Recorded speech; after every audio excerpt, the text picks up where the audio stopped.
Alright, hello everyone, welcome back. I'm your friend Insak. So today I'm going to teach you how can you do the development with a cryptocurrency, and to be specific, how can we create a contract.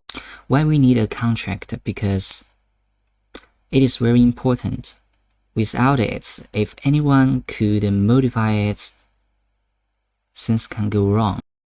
Did you ever heard about the US Constitution? It's also a contract, and in general, you cannot modify the Constitution.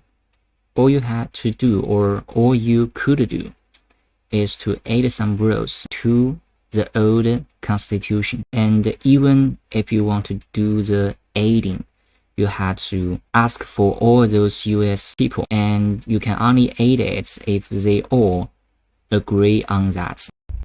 So now you understand why the cryptocurrency could be so popular over those days. On the one side, it's because its economic model. On the other side, it's because the contract cannot get changed once it's getting published or after it's getting published. As I said, I want to teach you guys how can you build a contract. But before we do that, I'd like to introduce you an tool. It's called Travi. This tool, Travi. It's used to make the contract. It's a general tool that you can use. And here, inside of this video, I'm going to lead you guys go through the official tutorial. And in this tutorial, we will be covering set up the development environment, creating a trophy project using a trophy box, write the smart contract, compiling and migrating the smart contract, testing the smart contract, creating a user interface to interact with the smart contract, interacting with the app in a browser. So let's do that. At the first, you need to install the Travi package as a global package or global executable entry. So we'll say npm, sorry about that, npm install g Travi.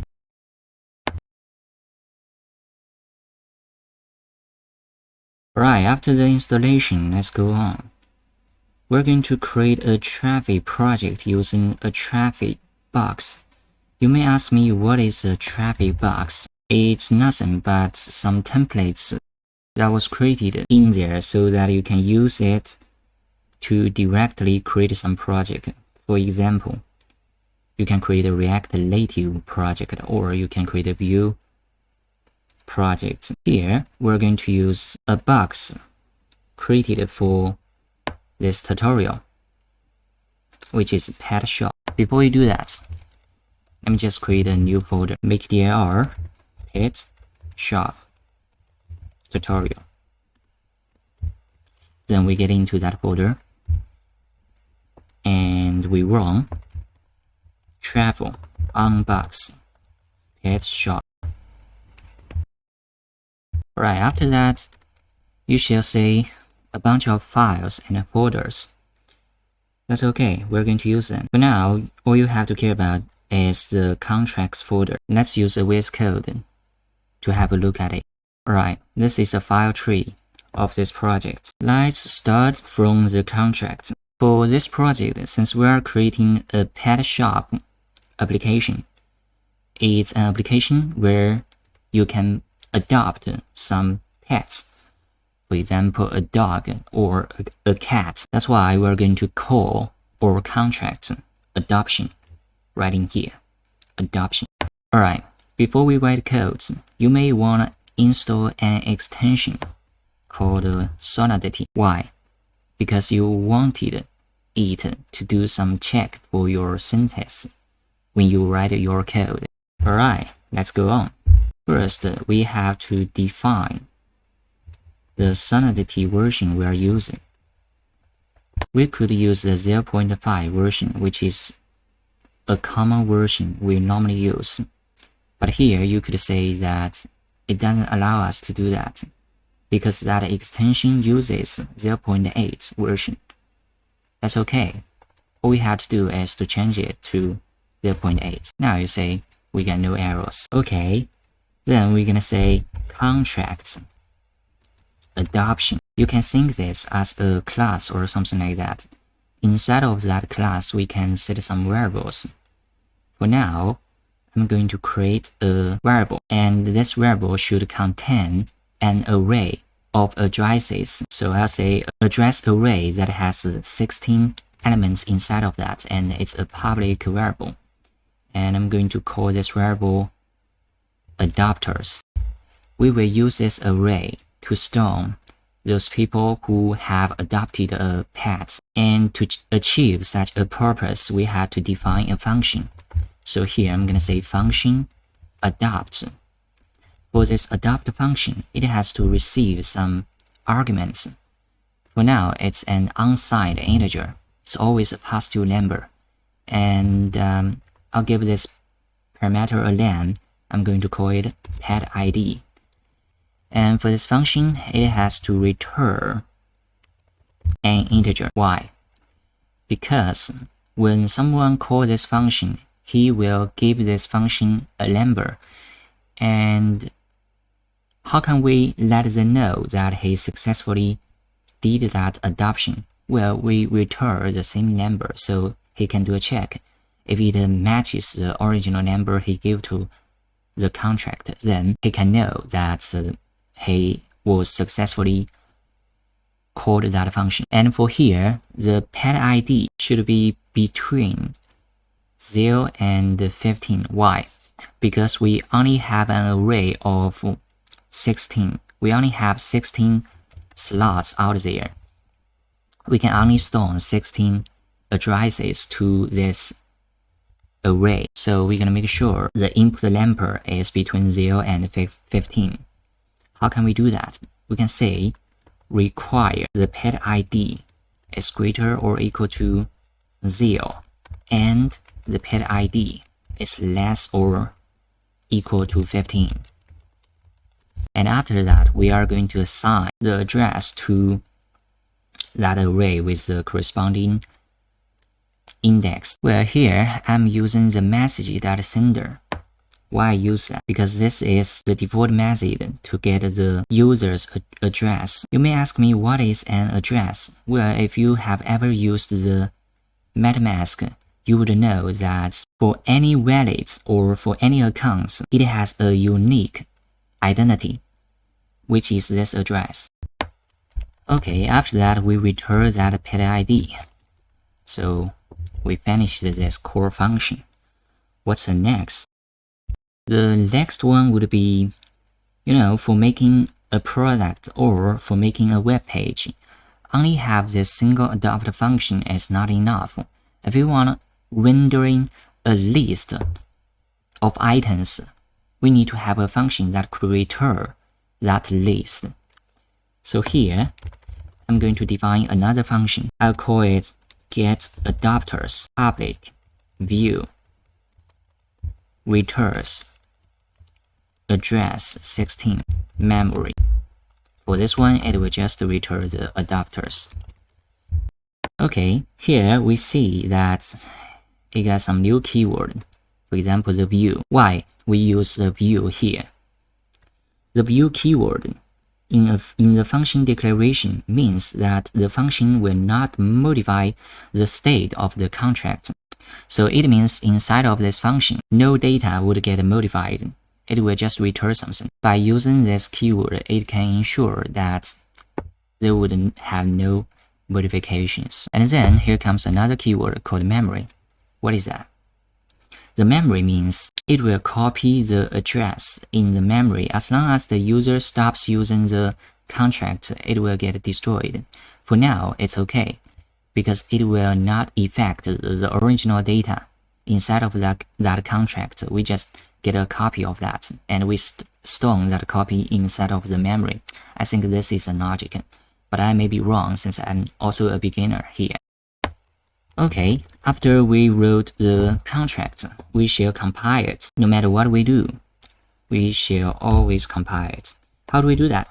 We say travel compile, and here we go, we got an error. the travel is currently using Solidity version of 0.5, but in here the definition is 0.8, which is wrong. So what we should do? We should change that 8 to 5. Now, if we do that, compile again, you see everything is working. Great. The next step is called migration. What is migration? A migration is a deployment script meant to alter the state of your application's contracts. I still do not understand that. But as a developer, we should know it's kind of similar to the database design. For example, we suppose that you already have some database design, you already have some tables in your database. But for some reason, you had to modify your models, you had to add some clones or attributes to your tables. And after you did that kind of modification, what do you do next? You do the migration to update the structure of your database. You can think it as that. I think they are similar. So we're going to go to the migrations. For now, you say we only got one script, one initiate migrations. It will import the migrations SOL file. The SOL file is the Solidity code. If we go into it, we would say some protocols. And then after we get that contract, we use deployer that deploy to deploy that contract. But here he just used the migration Solidity file. It didn't use our adoption Solidity file, so we had to add another JS file to do that kind of job. For now, I'm going to say to deploy contracts.js. Alright, then I'm going to do a copy here. For now, we can change this from the adoption to /adoption.sol. It will work. Okay, after that, how can we do the migration? Well, you can think this process as uploading your contract to the currency chain. When I say the chain, I'm gonna type it out. Chain. This one. When I see the chain, it's something like the Binance chain. For example, Binance. This one, or BSC. This is something that you can see it very often. Or the ETH chain, something like that. Or people would love to call it Ethereum chain. It's similar to that. But here, since we are doing the developments, we cannot just upload our contract to the real chain. But instead, we will set up a local chain. How do we do that? We're gonna use another tool called Ganache. I don't know the pronunciation of that, so I'm gonna try to do a translation. Ganache. Alright, we're going to use a tool called Ganache. Let's get into it. And for this case, since I am using the MSA, so I'm gonna download it. After that, you should be able to get the ganache.dmg file. We're going to double click it and we're going to install it. And after that, we shall be able to find a software right in here. And then all you have to do is to click the quick start. It will start a local blockchain service. Alright, after we set it up the chain, what we could do is to do the migration. So traffic migrate. Alright, after that, we should say that at the beginning, we're supposed to have 100 ETH, but for now, we only got 99 ETH. Why that was happening out there? Because uploading your contract to the chain will require some money. And here, you could write the test code with the Solidity programming language. But as I think, let's say if you are a full-stack developer, in the end, you probably have to make the web page by yourself. So in this case, you will always find troubles or always find those bugs by using the website technique, or you can find those bugs when you're making that web page. So I'll just skip the tests part here. Okay, before we go any further, I'd love to show you the web page that we are going to use so you can have a clear understanding of what we are doing in the next. Okay, here you go. When I run this software, you could say we got a bunch of pets and the number for it is 16. We got 16 dogs, and for each dog we can hit the adopt button to adopt it. Okay. After you have a basic understanding of what we are doing, now let's go. Let's start to create the user interface to interact with the contract that we just wrote. If we go to the src folder and if we go to the JS app.js, we'll say there got a bunch of files, but the most important one is the initiate web3 function. Here, let me do a copy. We're gonna copy it and paste it into this code block. Well, for the initiate function, what it does is to assign the Ethereum or Web3 objects to the object that we have defined right in here, Web3 provider. Well, as you know, for the browser to interact with the blockchain, there has to have a bridge. What is that bridge? For this case, it's an JavaScript object called Web3, and it's normally inside of the window object. You may not believe me. Let me show you. Here, for any web page that we can open, as long as you have the MetaMask installed, you could get window.web3 right in here.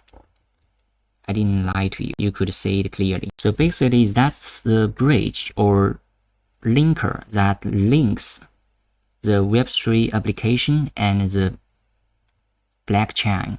So for now, you know that we can have that Web3 provider, which is that bridge or linker or that object set up to a variable called Web3. After we have that, we're gonna initialize that contract. But now for this function, it does nothing because we didn't have code inside of that. But we will add something to it. Here, let me do a pass. Okay, for the contract initialization, what we did is to get the JSON file adoption.json from the service. So where the adoption.json file comes from.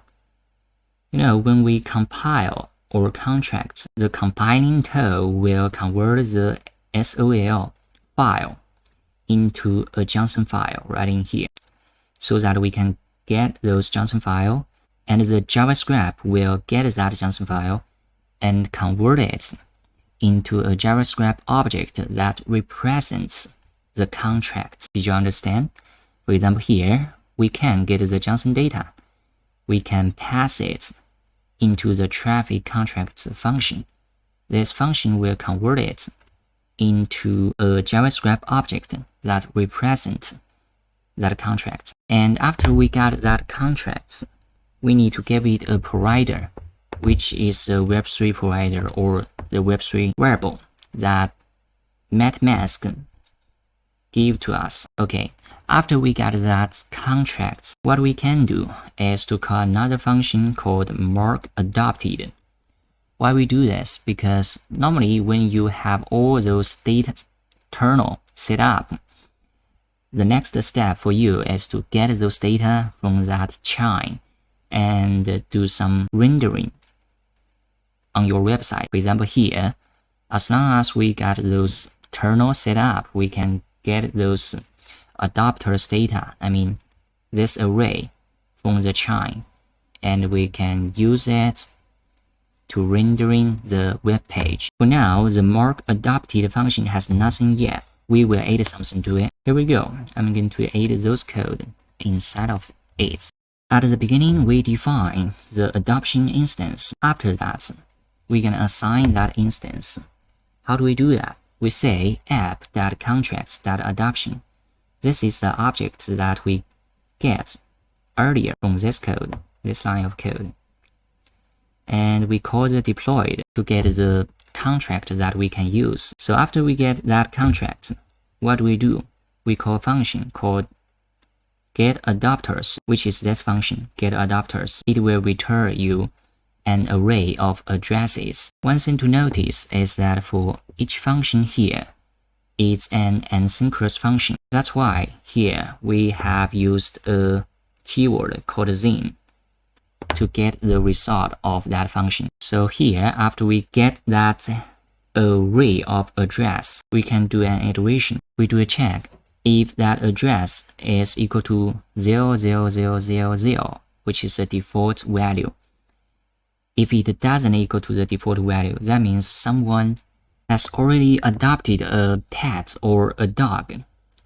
In that case, if that's true, we will set that button to success and disable that button. Otherwise, if that address indeed equal to the default one, which means we can still adopt that dog.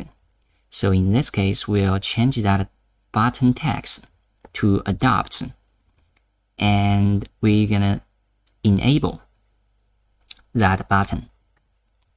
The end comes with the most important one.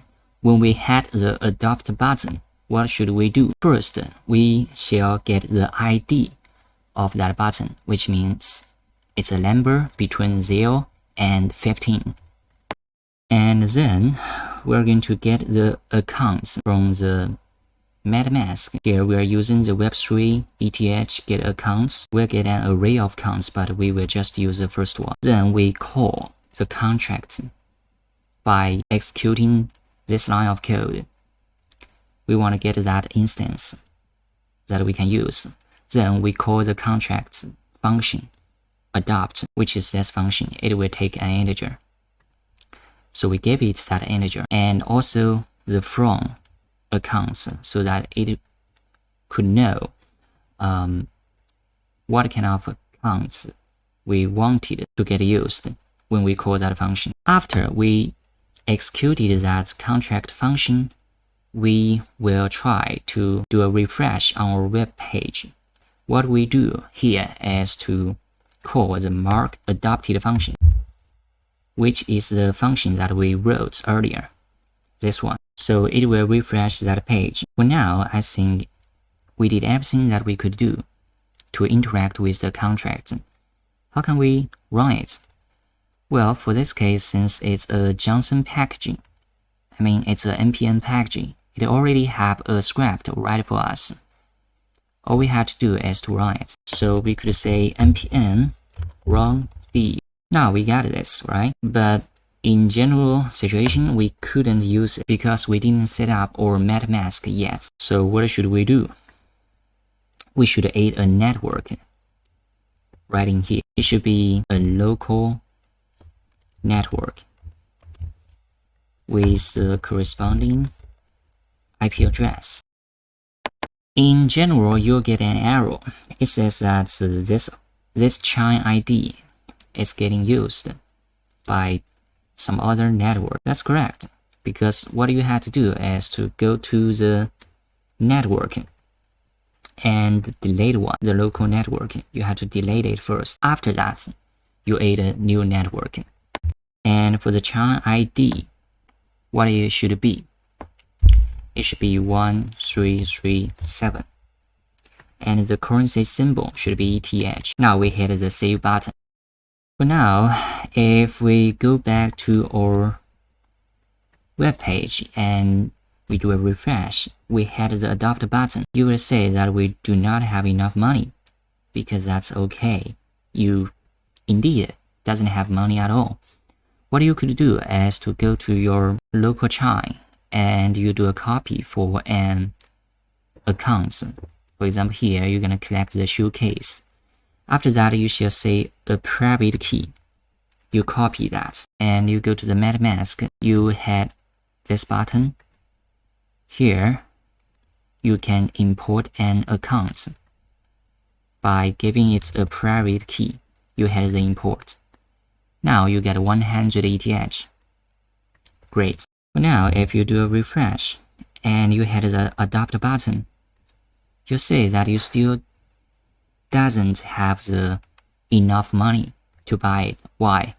because if you had the MetaMask, you say that it will let you choose which account you want to use. For now, only the account 2 has money inside of it, so I'm gonna click the connect button here, and then we go back, we do a refresh. And I wanted to adopt this stock, so I hit the adopt button. After that, you say that we got the enough money, then I'm going to confirm it. After that, you say we successfully adopted this stock. Great. If we do a refresh, you say it's still there. And basically, this is how we do the development with Solidity. How do we make a website? How do we do all those things? I can even do it again, right in here. You say it's very smooth. But I must say, this method also has some drawback. For example, here, we can only let the shop have 16 dogs, which is not enough in the real world. We may let the user to upload as many as items or products they wanted to sell to others. So in this case, we should have an infinite numbers of array, or we should let that array to save infinite numbers of data. And that's the topic we're going to talk about in the next video. If you love this video, please give a thumb up. I will see you guys in the next one. Bye bye.